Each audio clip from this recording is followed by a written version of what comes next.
Bienvenue les maîtres du donjon, bienvenue sur cette vidéo où on va aborder trois nouveaux conseils pour la maîtrise, pour améliorer certains aspects du jeu. Et là, en l'occurrence, si j'ai un conseil à vous donner et qui va résumer ces trois conseils, en fait, c'est soyez prêts. Soyez prêts. Alors, qu'est-ce que ça veut dire? Soyez prêts, surtout pour les maîtres de jeu de Donjons et Dragons, 5e édition, mais quelle que soit l'édition, et d'ailleurs quel que soit le jeu, mais particulièrement pour D&D 5, soyez prêts, ça veut dire, dans mon esprit déjà, préparez votre session en ayant quelques étapes claires qui vont vous faciliter la vie, vous faciliter la maîtrise. Alors, premier point de ce soyez prêts et revoyez les feuilles de personnages de vos joueurs. Je vois combien de maîtres de jeu qui ne font pas ça. D'ailleurs, est-ce que vous êtes du style à laisser la feuille de personnage à vos joueurs, quitte à prendre le risque qu'ils l'oublient à la session d'après?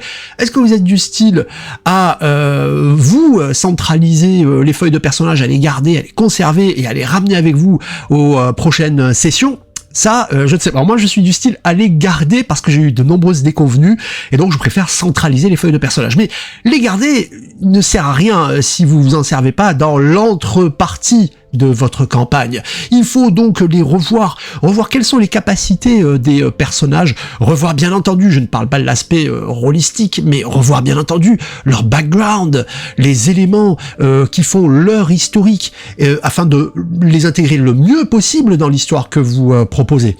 Mais là, je m'attache surtout à l'aspect technique, en fait. Revoyez les feuilles de personnages, revoyez les capacités du guerrier, du magicien. Le magicien, quel sort peut-il lancer au niveau où il est? Imaginez que le magicien et les autres personnages aient pris un niveau à la fin de la session précédente, donc le joueur va pouvoir maintenant choisir de nouveaux sorts. Il est important que vous sachiez quel sort il va choisir.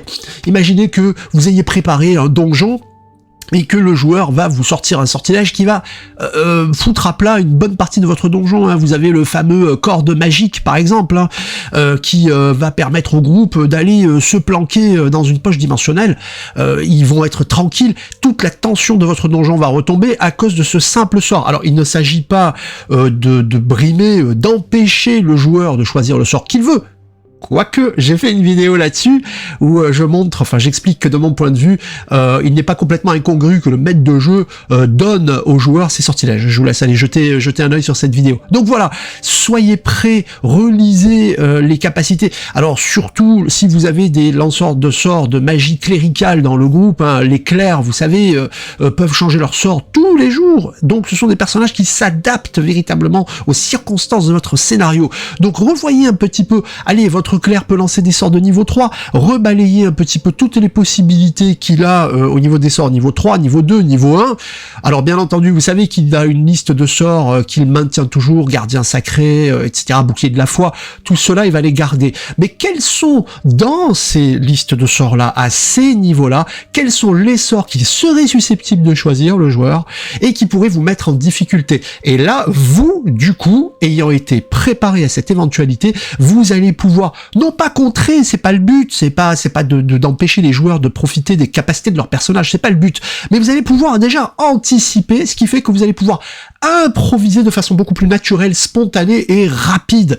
Et alors là, c'est tout bénef pour tout le monde. L'histoire continue, vous vous arrêtez pas pour vous demander comment réagir à ce sortilège que ce dernier joueur vient de choisir, et tout le monde y gagne. Voilà, donc premier conseil, soyez prêts. Alors, idem pour les objets magiques. Recheckez tout l'attirail magique de vos joueurs. Peut-être qu'ils ont des bottes, des amulettes qui vont leur permettre de franchir plus facilement que vous ne le pensiez certaines épreuves que vous projetez dans votre scénario. Donc passez au crible de l'inventaire de vos joueurs et des capacités de sorts de vos personnages, des personnages de vos joueurs, passez-les au crible de votre scénario, de la session que vous allez leur proposer, et vous serez prêts. Soyez prêts également avec vos monstres et avec vos PNJ. Et oui, une fois que vous avez les profils, que vous avez préparé les profils de vos monstres et de vos PNJ, que ce soit pour une campagne officielle, que ce soit pour une campagne maison, eh bien, essayez de mettre ça en coordination avec les capacités des personnages de vos joueurs. Ça va vous permettre d'anticiper les réactions de vos PNJ et de vos monstres, de gagner là aussi en spontanéité, en rapidité. Vous savez normalement dans quelles circonstances, la plupart du temps, les affrontements vont avoir lieu, c'est vous qui avez préparé le donjon, vous savez quels sont les lieux, avec des pièges, avec des monstres qui sont planqués, etc. Donc, essayez de bien mémoriser le profil, je vous conseille vraiment de photocopier les profils ou de les avoir sur une tablette sous la main de vos monstres et de vos PNJ. Essayez également d'anticiper ce qu'ils vont faire avec leurs capacités. Ne découvrez pas les profils de vos monstres et de vos PNJ pendant la partie, c'est le meilleur moyen de faire déglinguer vos monstres et vos PNJ par les joueurs, mais en 2 temps de 3 mouvements, parce que eux, leur personnage, ils le connaissent par cœur. Ils connaissent les capacités de leur personnage absolument par cœur. Ils n'ont que ça à connaître, les joueurs. Donc ils le connaissent bien, surtout les plus motivés d'entre eux. Donc vous faites-en de même, donnez une chance à vos PNJ, à vos monstres, relisez un petit peu les profils, voyez comment par exemple le géant va réagir dans le combat. Essayez de voir également s'il y a par exemple des lanceurs de sorts en face, comment vos PNJ et vos monstres, en prenant en compte leur intelligence, leur background, essayez de voir comment ils vont réagir par exemple à l'utilisation de la magie en face. Vous avez des monstres qui pourraient être terrorisés, qui pourraient fuir, ou alors vous en avez certains qui vont du coup concentrer leurs efforts sur le lanceur de sorts pour le neutraliser le plus vite possible. Essayez de penser la stratégie de vos monstres et de vos PNJ avant le début de la partie, et là vous serez prêts. Alors, dernier conseil sur cette vidéo, eh bien, soyez prêts également à gérer la réaction des joueurs, à essayer d'anticiper leur réaction face à certains éléments de votre scénario. Ça nécessite que vous utilisiez par exemple des temps morts dans votre journée, le soir, en allant au boulot, en sortant du boulot. Vous pouvez essayer d'anticiper déjà la session à venir. Vous connaissez très certainement vos joueurs, à moins que vous ne jouiez en convention, vous connaissez vos joueurs, donc vous pouvez déjà anticiper les interactions sociales qui vont avoir lieu dans votre scénario. Il devrait y en avoir quand même, c'est un des piliers de Donjons, un des 3 piliers de Donjons et Dragons.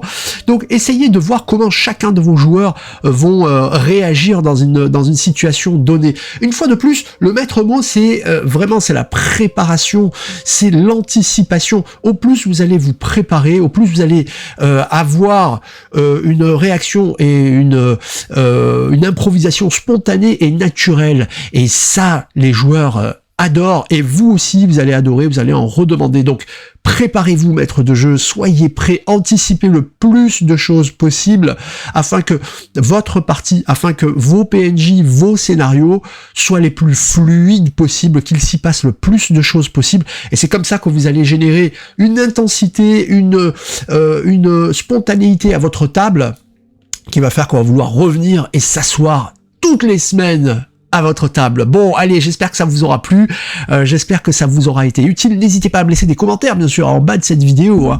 Dites-moi comment vous préparez, peut-être, hein, à vos campagnes. Peut-être que vous avez une checklist. Voilà, je ne sais pas, je lirai tout ça. Alors, n'hésitez pas, envoyez-moi tout ça, je lirai tout ça avec grand plaisir. Merci beaucoup, jouez bien et soyez prêts, les MJ.